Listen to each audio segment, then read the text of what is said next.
الكريم أما بعد أعوذ بالله من الشيطان الرجيم بسم الله الرحمن الرحيم. سب سے پہلے تو میں انتہائی مدفوع ہوں کہ جو وقت مقرر تھا اس پہ ہم نہیں پہنچ سکے،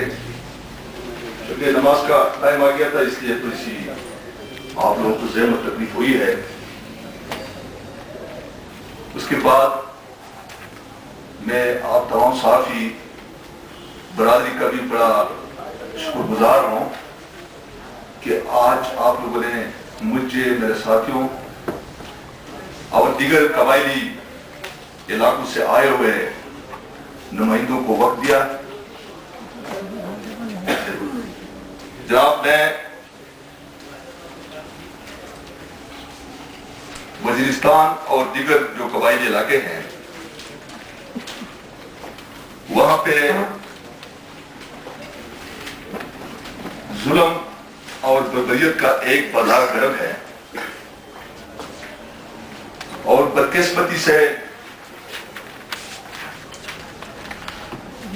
حکمران جو دعوے کرتے ہیں اور میڈیا پہ بھی ٹریفک کا ون سائیڈ فلو ہے، جو حقائق ہے وہ قوم کے سامنے پیش نہیں کیے جاتے ہیں۔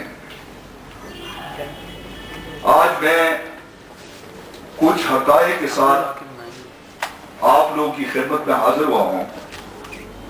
وہ حقائق یہ ہے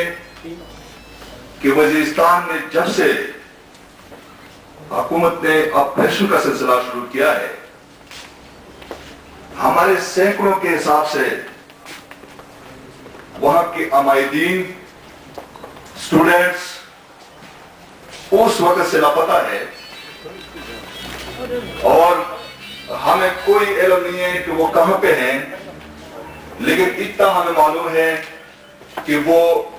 ایجنسیوں کی تحویل میں ہیں۔ اس کے لیے جناب میں ہمارے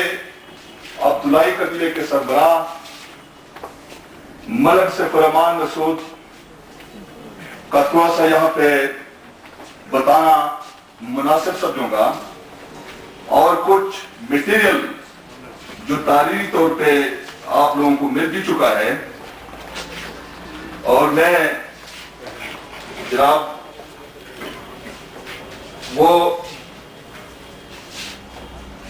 اس کا ایک بڑا تصویر تھی، وہ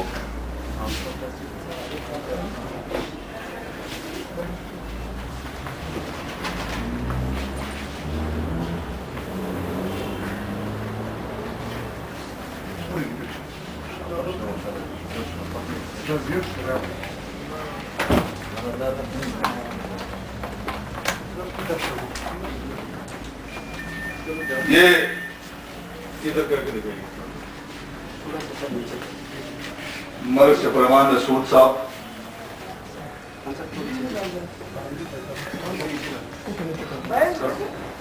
یہ جناب 8 اگست کو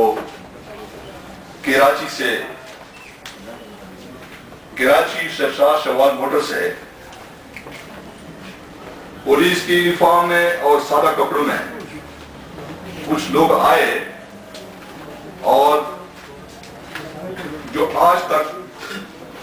ان کو حراست پہ لیا، جو آج تک لاپتہ ہے۔ اگر آپ مجھے تھوڑا سا ٹائم دیں 5 منٹ کے لیے، تو پھر میں یہ سارا پڑھ کے 5 منٹ میں آپ لوگوں کو سنانا چاہوں گا۔ اس میں کچھ چیزیں ایسی ہے جو میں تھوڑا سا تفصیل سے وضاحت کروں گا۔ ملک سے فرمان مسعود جو عبداللہی قبیلے کے سربراہ ہے، بطور نمائندہ political agent south Waziristan agency,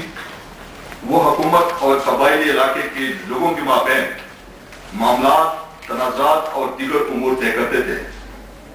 پچھلے چند سالوں میں جب وزیرستان میں طالبان اور حکومت کے درمیان حالات نے سنگینی اختیار کی،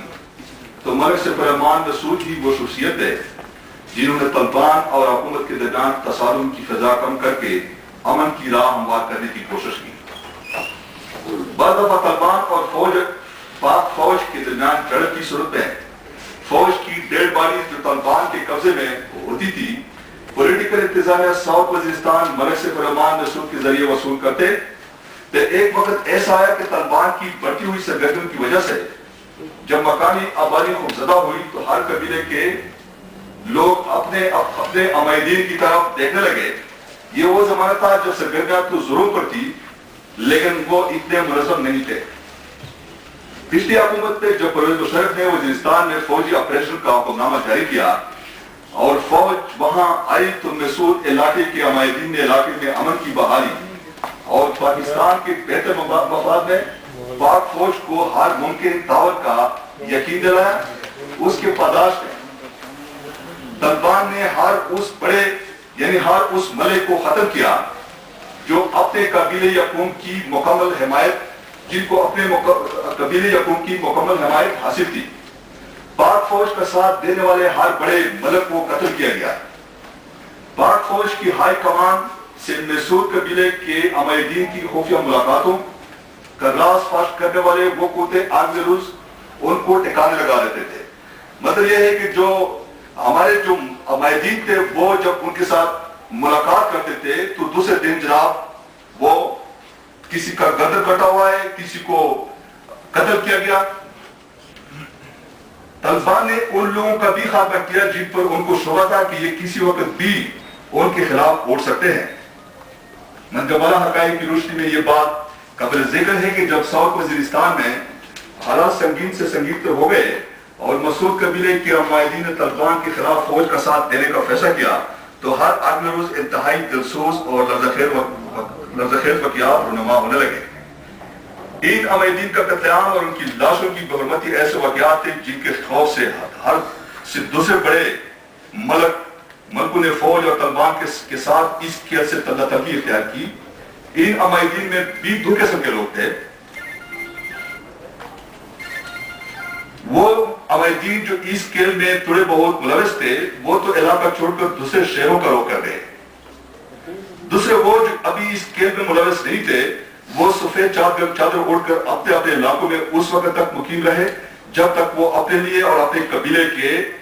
لیے خطرہ محسوس نہیں کر رہے تھے. عبداللہی قبیلے کے سردار ملک سیف الرحمان نسود کا شمار بھی آخر ذکر لوگوں میں ہے. ملک سیف الرحمان نسود کے بارے میں یہ بات انتہائی وسوخ کے ساتھ کی جا سکتی ہے کہ وہ خود اور اس کے قبیلے کا ایک فرد ہی نہ تو تاریخ طالبان سے واپس رہا ہے اور نہ حکومت مخالف سرگرمیوں میں ملوث رہا ہے. حال ہی میں جب حکومت نے وزیرستان میں فوجی آپریشن کا اعلان کیا اور طالبان مخالف دڑوں کو اکٹھا کرنا شروع کیا تو ان دڑوں میں ترکستان بٹری جیسے لوگ بھی تھے جنہوں نے فوج کے بلبوتے پر اپنی درینہ دشمنیوں کا انتقام دینا شروع کر دیا. نسودوں کا قتل عام اور شرفا کی پکڑے اور چلنا ان کا آئے دن کا معمول بن گیا.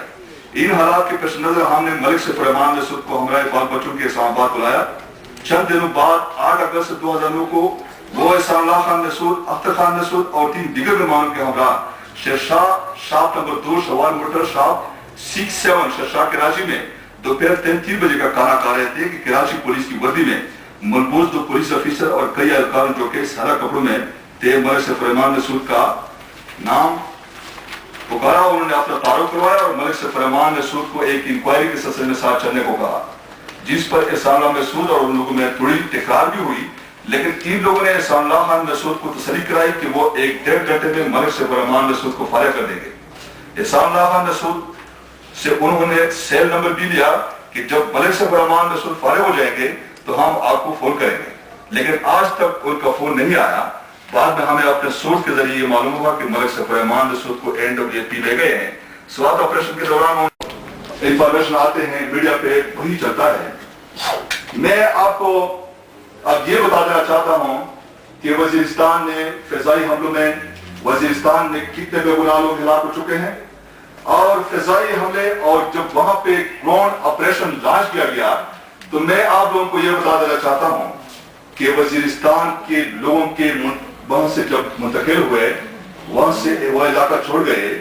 تو وہاں پاک فوج نے جناب ایک ایک گھر کو مسمار کیا, ایک ایک گھر کو ملبے کے ڈیر میں تبدیل کیا ہے. یہ جناب آپ موجودہ فوجی آپریشن میں بے گناہ اور معصوم لوگوں کی جانی اور مالی نقصان کی کچھ